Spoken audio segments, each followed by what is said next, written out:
I have a feeling that a lot of people are going to respond to the title of this video by getting very defensive. How dare I try to insinuate that Jet Set Radio is style over substance? But listen, I'm not a Jet Set Radio hater. I love Jet Set Radio, but we gotta be honest with each other and with ourselves.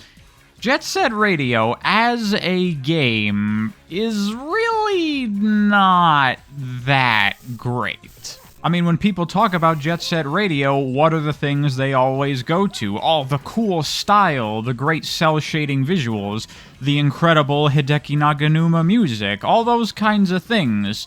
But you know what I've never heard someone say? Oh man, the gameplay of Jet Set Radio is just incredible. No one ever has talked about Jet Set Radio that way.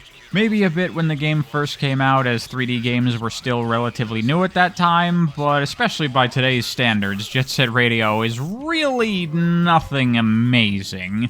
The style is what carries Jet Set Radio and is the reason people care about it. I mean, let me just ask you a question.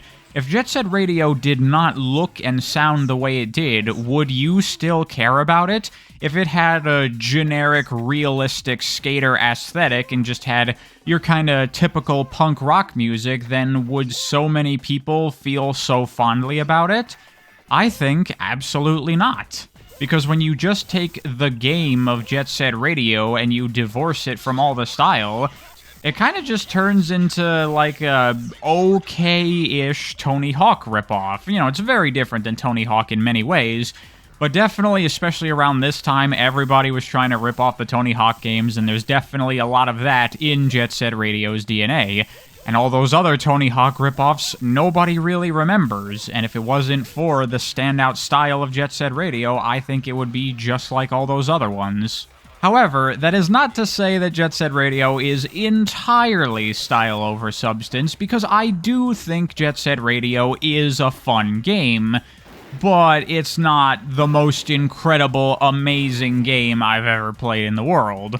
It's enjoyable enough that I'm happy to play through the game to appreciate the incredible style. If the game was entirely style over substance and I didn't enjoy the gameplay at all, then I would not be a fan of Jet Set Radio. I would not play it, because eventually I would get bored and stop caring. And that's why I say that Jet Set Radio is a game where the style over substance approach actually kind of ends up working. Though, that's not to say that I am necessarily happy about the fact that it's style over substance, because you could have a game with the exact same awesome style as Jet Set Radio, but is a significantly better game, and ideally, that's what I would want. But we got what we got, and while not the most amazing game in the world, I do still think that the Jet Set Radio games are pretty fun, so I'm not really gonna complain about it too much. As far as the style of the Jet Set Radio games is concerned, I really don't have anything new to say about it. I mean, what really can be said? It's Jet Set Radio. It's super cool, it's super stylish, everybody loves the visual style and the way that all the character designs are, and just the whole aesthetic of it, roller skating around, spray painting, running from the cops and everything. It's super duper cool, and of course the amazing music by Hideki Naganuma is very unique and has a lot of personality, and it's great. Though, to be honest, I gotta say, both of the Jet Set Radio games, they have a lot of really good music. You know, the stuff from Naganuma, and there's kind of like some generic skater punk rock in there as well that I think is pretty good. But there are a number of songs in the soundtracks of both games that I really am not into at all. I was kind of surprised coming back to both of the Jet Set Radio games and going, man, I do not like this music as often as I was, because, you know, when I think Jet Set Radio, I think awesome music, but that's only true about, like, 60% of the time for me, I would say. But anyway, I like to focus on gameplay on this channel, so let's talk about the gameplay of Jet Set Radio and why it's not exactly the best. So the formula of Jet Set Radio is incredibly simple. You're going to get dropped into an open map, and there's going to be a bunch of locations around the map that you have to tag with graffiti, and you skate around collecting spray paint cans, which you then use to tag all of these locations, and once you've hit all of the mandatory graffiti spots, you will complete the level. And as you spray more and more of the map, more aggressive enemies are going to start spawning and coming after you, and you're going to have to deal with them and avoid them while you clean up what remains. And that's pretty much it for Jet Set Radio. There's not that much more to it. You know, there's some other mechanics, like when you get to bigger graffiti spots, you have to do a bunch of motions in order to complete it, and that makes them more time-consuming. And as far as, like, the core gameplay and mechanics go, you know, you can grind on rails, and certain walls you can also wall run off of and then jump off of those, and that's used for some platforming sequences where you have to jump from rail to get to certain locations and things like that. But that's it. That's pretty much Jet Set Radio. Very, very simple and straightforward. Definitely falls in line with those early Sega days of that very arcadey style of game design. And in general, I think that the design here is pretty sound, and it works quite well. The issue really comes in with the core gameplay experience of Jet Set Radio, and primarily the controls are the big issue here. Jet Set Radio is an incredibly awkward and clunky and unpolished, derpy game to play. And I assume part of that is intentional to try to get across that feeling of you're skating around, you're not just, you know, walking where you have that kind of freedom of control. And that I can understand, but it goes beyond that to the point of just kind of bad controls in Jet Set Radio. And it's kind of hard to explain exactly what it is, but when you start playing the game, you really feel it, that it's just like, wow, this just feels really fucking clunky. There's a lot of stuff in Jet Set Radio that just really annihilates your flow, and there's so often where you have something that you want to do in mind, and you try to do it, and it just doesn't happen for some reason, and it doesn't feel like this should be a difficult thing to do, and I messed it up or something. It just didn't work half of the time. You know, wall running can get very awkward and very clunky a lot of the time. Grinding on rails is the, like, key main thing that you do a lot of in Jet Set Radio, and that generally works pretty well, but, like, jumping from rail to rail is something that takes a lot of getting used to because of the controls and how jumping works in this game. Because, you know, people complain about platformers that have floaty jumps, but you have never experienced a floaty jump like Jet Set Radio. My goodness. And if you try to steer yourself when you jump off of a rail, then it doesn't really work the way you would expect. You don't jump in the direction you're pointing the analog stick. There are 3 different jump trajectories that you pick from based on whether you're neutral or left and right when you hit the jump button, and then from there you can steer somewhat. And so if you want to jump to something that's like mostly in front of you but slightly to the right, you don't jump to the right. You don't point the stick in that angle and then hit the jump button. If you do that, you're going to veer way off to the side, way past what you're trying to jump to. What you have to do is you have to jump neutral and then steer yourself to that thing, and that's just really unnatural, and it takes a lot of getting used to. And it's just a lot of really clunky things like that. Additionally, another thing about Jet Set Radio that to this day I still don't 100% know how to make it work reliably is doing tricks when you jump. Under some circumstances, sometimes your character will do an extended jump that's even floatier and gives you more airtime and distance, and that can be very useful, but I don't always know when my character is going to do that kind of jump. Like, usually it happens when you're grinding on rails, but not every time. Sometimes it'll happen when you're going downhill, or sometimes even uphill, but not every time. And so sometimes you go in trying to do an extended jump and you won't do it, and you fall short. Or you'll just be trying to do a normal jump and your character will decide, now I'm going to do a trick jump, and you'll fly right over the thing you're trying to jump to. Another problem I have is that unlike Tony Hawk, we don't have a grind button here. You're automatically gonna grind if you jump anywhere near a rail, which creates issues of me trying to jump somewhere, just trying to land there just so I can walk around, but oh, there was a rail there that I didn't see or didn't want to hit or whatever, and so now I start grinding and then I have to jump off the rail, and that can be clunky, and sometimes if you don't have enough speed, then even getting off the rail can be awkward, especially if you're on like a narrow walkway or something like that. and then you have to turn around and start going the way that you wanted to go. Like, there's just so many little things like that in Jet Set Radio that you constantly have to deal with that add up together to create a game that's kind of fucking annoying to play. Fortunately, after a while of playing Jet Set Radio, you do get used to the awkward controls, and then you don't really have that many issues. But the issue itself is that you constantly need to be on the lookout for and accounting for all of this awkwardness, and you really shouldn't have to do that. If the game had smoother and better controls, that would do a lot to make Jet Set Radio a more enjoyable game. The simple formula here of skating around and trying to get all the spray tag locations, I think it works. It has a nice element of exploration to it as you traverse these levels and scope them out, trying to find where all the tag locations are, as well as looking for spray paint cans that you can then use to hit those tag locations. And for all of its awkwardness, once you do get a feel for this game, there is a really nice feeling to skating around and doing a bunch of grinds and comboing a bunch of stuff together into one clean sequence, and it does get to be quite fun. There's some cool stuff you can do in Jet Set Radio that feels more rewarding than it would in another game because it's kind of difficult to seamlessly go from one thing to the other because of how poorly this game controls. And so when you do it, you're like, fuck yeah, I'm super cool. And it really does help to get across that feeling of being a super cool skater person going around and doing all this shit. It's also worth mentioning that Jet Set Radio has a score and ranking system, but personally, I really don't care about it. A lot of times I'll get really into ranking systems in games, but that's only when I find the gameplay of the game to be inherently really enjoyable and something that I do really want to get into and get really good at.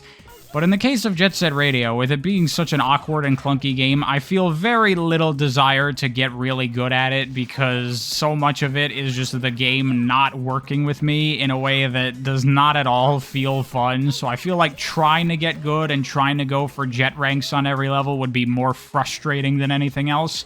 But, you know, if you want to go for something like that, you can, hitting all the optional spray tags in a level to get extra points, and trying to do those bigger graffiti spots in one sequence to get your combo up higher for more points, and trying to complete the level in a good time, you know, planning out your route of where you're going to hit all the tag locations and stuff. I could definitely see that working well in a game that played better.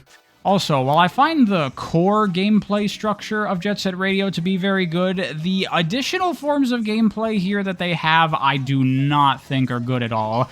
For example, when you're recruiting other characters, you have to do some kind of little mini-game challenge type thing, and I think pretty much all of these are quite bad. Like, for one, you have the things where a character will do a little platforming sequence, and then you have to do the same thing, and if you mess it up, you have to do it over again. But these are all very simple and straightforward and not particularly challenging. So it kind of just feels like a waste of time, like I just sit here and do nothing while I watch the AI do a simple little sequence, and then I also do that simple little sequence. And there's just so much downtime between watching the AI, and if you mess it up, then you have to reload and start over and, you know, listen to the dialogue and everything. And it really just slows down the pace of the game in a way that I do not at all think is valuable or worth it. Like, this could just be removed from the game, in my opinion.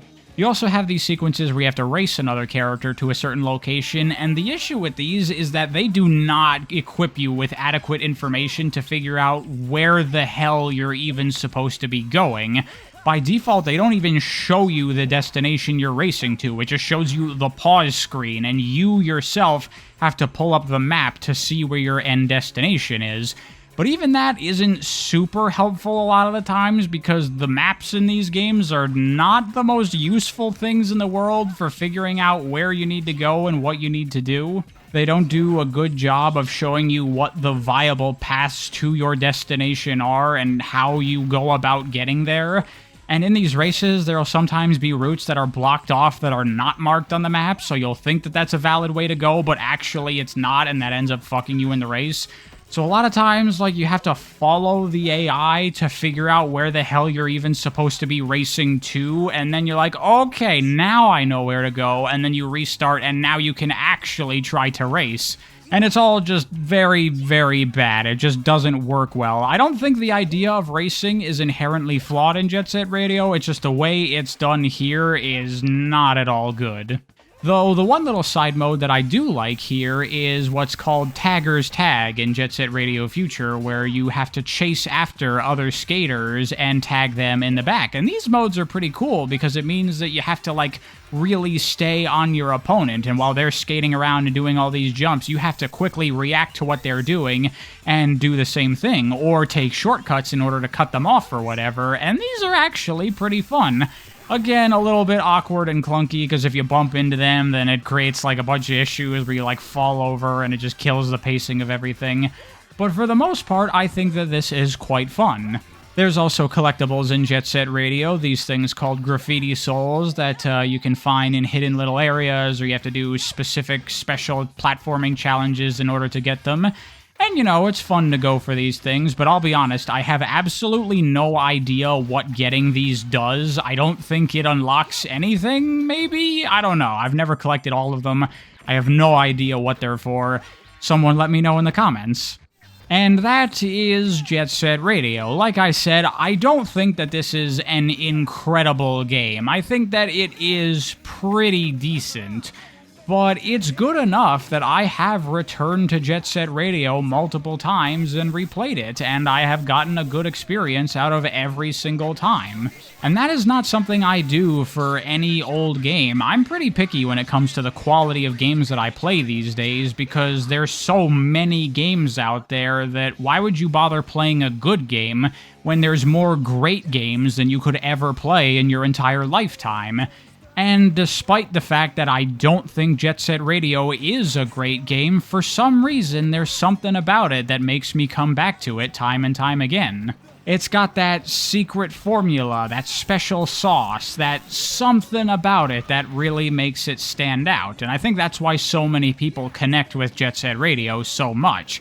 I don't really think it has anything to do with the game being fun, despite the fact that I do think it's a fun game. Jet Set Radio is not beloved because it's a great game. Jet Set Radio is beloved because it's a special game. And I would say that the exact same thing applies to Jet Set Radio Future as well.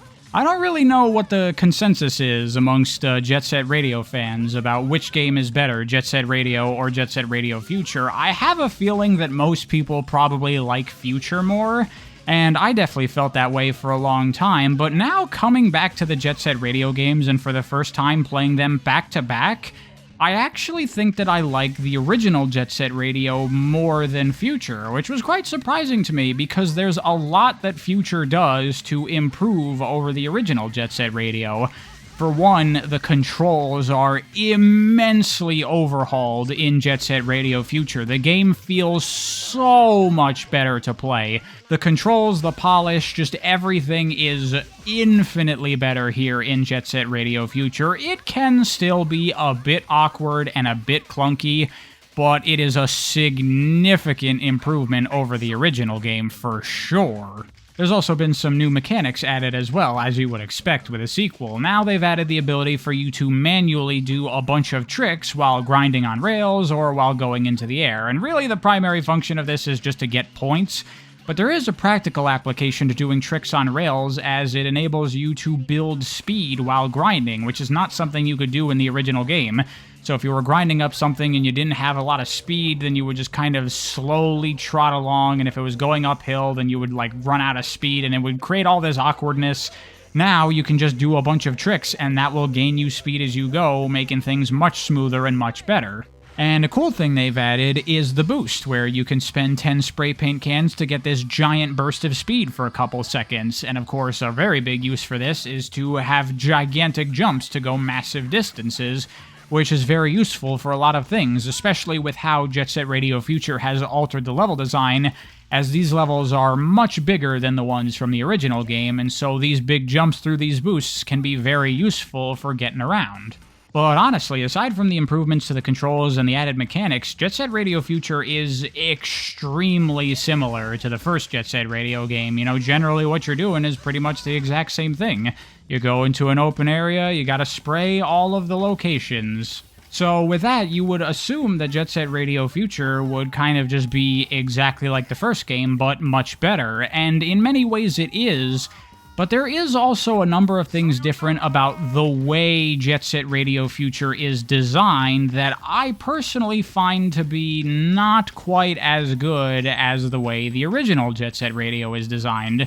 For example, the level design I do not like as much as the level design of the original Jet Set Radio. The level design here is quite strange in my opinion for a number of the levels. Some of the levels are designed very similarly to the original Jet Set Radio and they feel quite good, but a lot of the levels, instead of being these open-ended kind of playgrounds, are designed in a more linear fashion. In fact, quite a number of the levels are designed this way, where there is like a beginning and an end. And in order to complete these levels and hit all the major tag locations, you're gonna have to complete these linear platforming challenges. And the issue with that is that while Jet Set Radio Future is much better playing than the original game, it is still a very awkward and clunky game. And there's a lot of issues with trying to do these sequences that crop up, because when you mess them up, the game does not really have good ways to take another crack at these without having to go through a lot of annoying tedium, because many of these are designed very vertically. A lot of them have you like climbing up and having to do these long grind sequences where you don't have solid ground beneath you, and if you mess it up, then you're going to end up falling down and having to do the whole sequence over again. And compounding this issue is there's a lot of camera issues in Jet Set Radio Future. All you have is the ability to snap the camera behind you. Other than that, you just have to go with the game's natural follow camera, which is fine for skating around, but when you start doing these grinding platforming sequences, you do not have the foresight to see what is coming in so many instances, and so you have a lot of challenges where you just get fucked because you can't see what's about to happen and you don't know that you're supposed to jump or what you're supposed to do. Every time the grind takes you to a corner or snaps you in a new direction, you have to wait for the camera to catch up to that, and the level designers did not take that into account when designing these challenges. It'll snap to a different direction and immediately ask you to jump, even though you can't see that you're even supposed to be jumping or what you're supposed to be jumping toward. And so a lot of these platforming sequences really just end up turning into an endless series of trial and error where you don't know what to do and you fuck up and you fall down and then you go, okay, now I know I have to jump there, and you jump over that thing, and then very shortly after is another thing you can't see coming, you don't know what to do, and then you fall down again. It's like, okay, so now I have to jump at that point over to this thing, and it's just constantly this. Falling down and awkwardly, clumsily having to get back to the starting location of this platforming sequence and doing it over and over and over until you already know all of the locations you're going to have to jump to, and then you can do it somewhat cleanly, but still there's just the awkward, clunky controls and stuff that you have to deal with, and you're still just going to be falling down from making mistakes. And it's just so awkward, and so many of the levels are designed like this. One of the worst examples, I think, would be this level here, where you have to play Tagger's Tag, and you have to hit all the guys on the back, but the entire level has you grinding on these roller coasters, and, you know, the AIs, they don't have these issues, so they can fucking jump from rail to rail and do all this crazy shit no problem. But as a player, if you mess up and you miss these rails, then you end up falling all the way to your death, and then you respawn back at the beginning, and now it's like, where the hell are the AIs so I can tag them? I have no fucking clue. So just get on a rail and start going in a direction until you eventually find someone, and then you start chasing after them and spraying again, and then you finish off one of the AIs, and now you have to find where's the other one. I don't know, oh, there's what, oh fuck, I messed up and I fell down again, now it's back to the beginning again, and now I have to get back on the roller coaster, and the AIs are just grinding around somewhere. Where are they? I don't know. Where do these different roller coasters take me? What different parts of the level? How do I know which way I should be? It's just a gigantic fucking mess. Also, because the objective of these levels is not simply to get to the end of them, but still to hit all of the tags along the way, it means that you can end up missing spray locations while you're platforming through these levels because you just don't see them or you don't take the right route or whatever. So you have to constantly be checking the map to make sure you're getting everything along the way, because if you miss something along the way, then you'll end up getting to the end of this platforming sequence and going, okay, I missed something, so now I have to jump way back down and I have to redo a bunch of stuff to get back to that location so that way I can spray that one thing that I missed. But also, if you have stuff like toward the end of the challenge that, oh, you messed up, you fell down, or you tried to jump down to get something, oh, but it turns out there was something way later on the course that you also missed, so you have to do the entire thing over again to get to that as well. And it means you have to go through these awkward levels multiple times just to hit these couple of things that you're missing. It just does not work well. Another thing that Future does is it makes Jet Set Radio much less arcadey than the original game. You no longer have a timer for the level, and once you hit all the spray tag locations, it's not level complete back to the map to pick the next level. Now it's just mission complete, and you just go back to skating around. Instead of now having just a bunch of levels that you select from a menu, now all the levels are like directly connected, and you travel from one level to the other. And on paper, that sounds cool. It sounds like it, has a more natural feeling to it, and it feels like this is a real world and a real place that you can go around. But in practice, what it ends up meaning is that there's a lot of dead transit time in this game where you're not doing anything. If you need to get to a specific level in Jet Set Radio, you just pick that level from the menu and you're immediately there.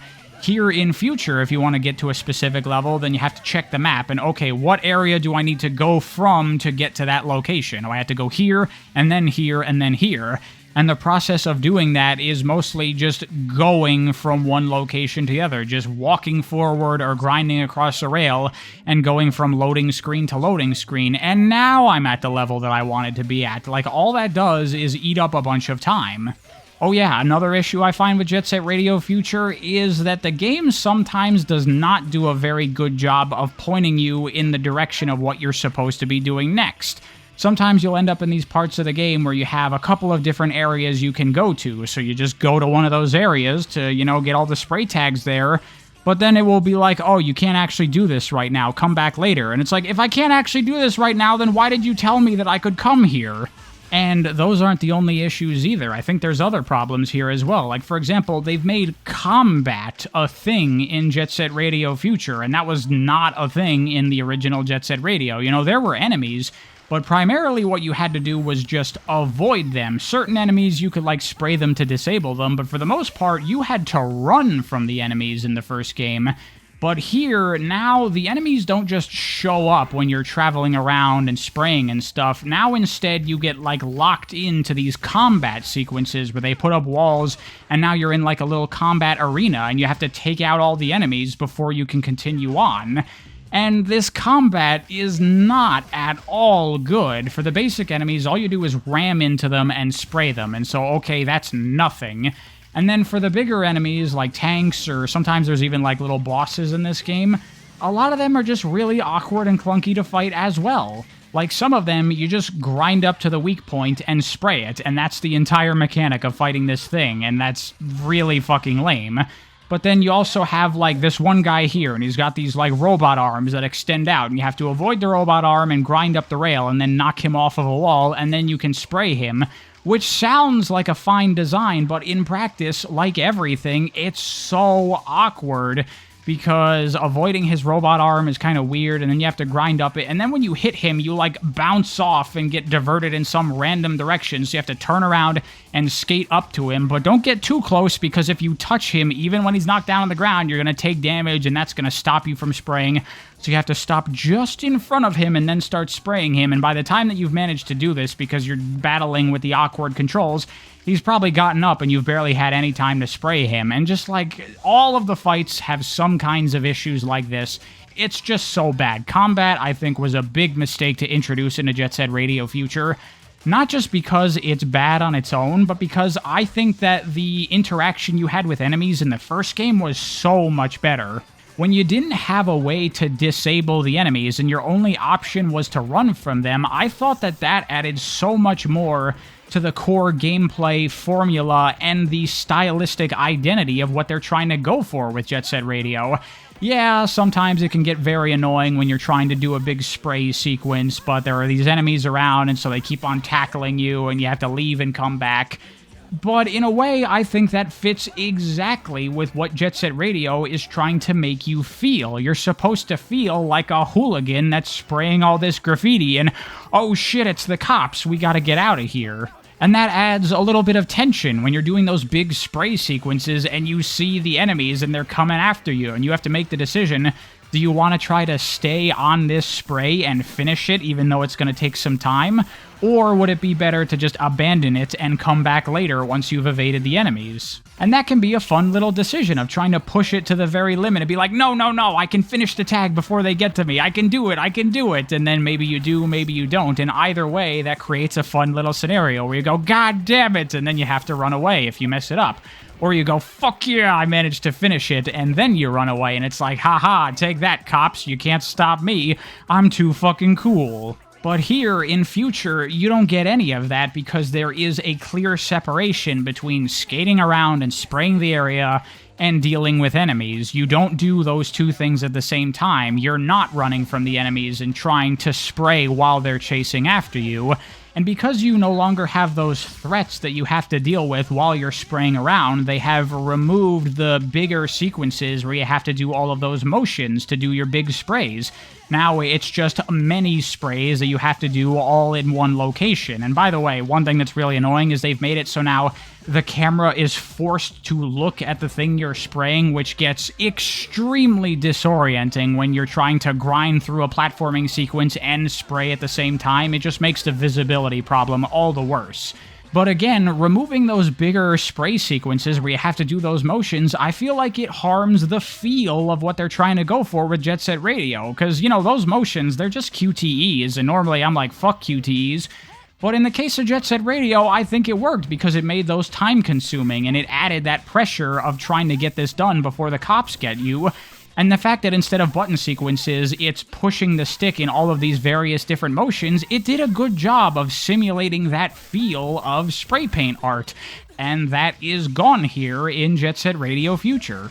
Another thing about Jet Set Radio Future that I don't really think is done super well is how the game is clearly taking even more influence from the Tony Hawk games, because they've added these secret cassette tapes you can find in the level. Now, don't that sound familiar? And when you collect these cassette tapes, you unlock a series of goals to accomplish in every level. And a lot of these will be get a certain score, do a certain trick combo of a certain size, do this specific little platforming challenge, and things like that. And on paper, I kind of like the idea of these little extra objectives, but in practice, I really don't think that they're very good.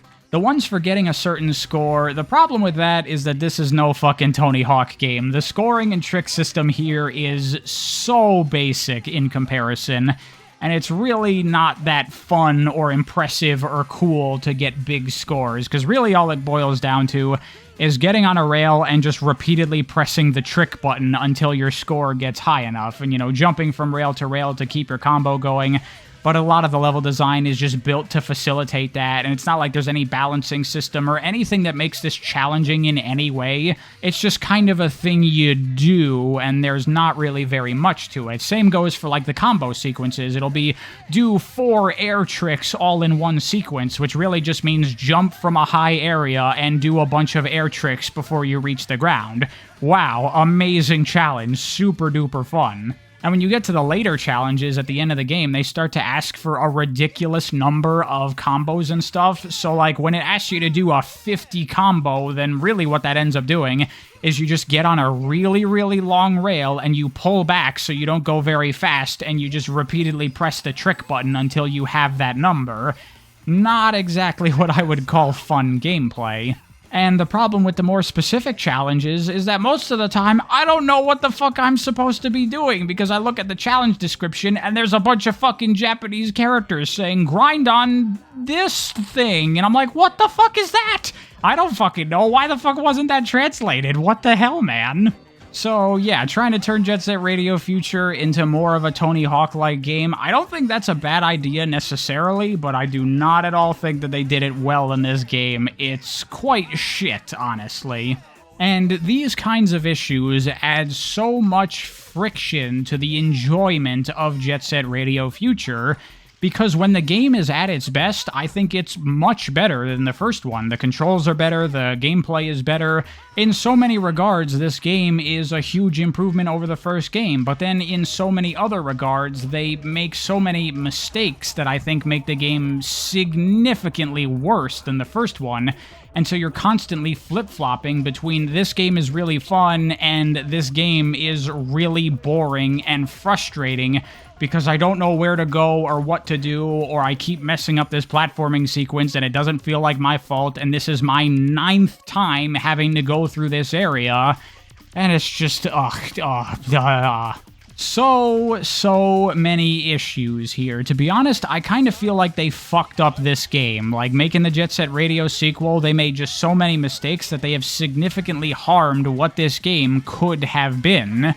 And I guess it's kind of a testament to the strength of Jet Set Radio that even a fucked up Jet Set Radio game still manages to be quite enjoyable. But in my opinion, nowhere near as much as the original game. And that is quite a shame, not just because I find this game in and of itself to be a bit of a disappointment, but because this is the last Jet Set Radio game that we ever saw. I think Jet Set Radio has an unbelievable amount of untapped potential. You know, the style is so cool, and the general ideas and gameplay and game design here, I think it could really work if you refine things, fix things up, tighten up the design, improved what was here. You could make not just a game that was pretty good and was carried by its awesome style, I think you could make an incredible game out of Jet Set Radio that was also super duper cool, and it could have all of it, the style and the substance. By the way, a bit unrelated, but have you guys heard about this game called Bomb Rush Cyberfunk? I know it's pretty off topic, but for whatever reason, that game just came to my mind. Not exactly sure why. It was kind of just a random thought I had of like, oh yeah, Bomb Rush Cyberfunk, that's a pretty cool looking game. I don't know what it is, but something about that game caught my attention in a very specific way, so I think I'm gonna check that game out next. Until then, thanks for watching, hope you enjoyed. I'll see you next time.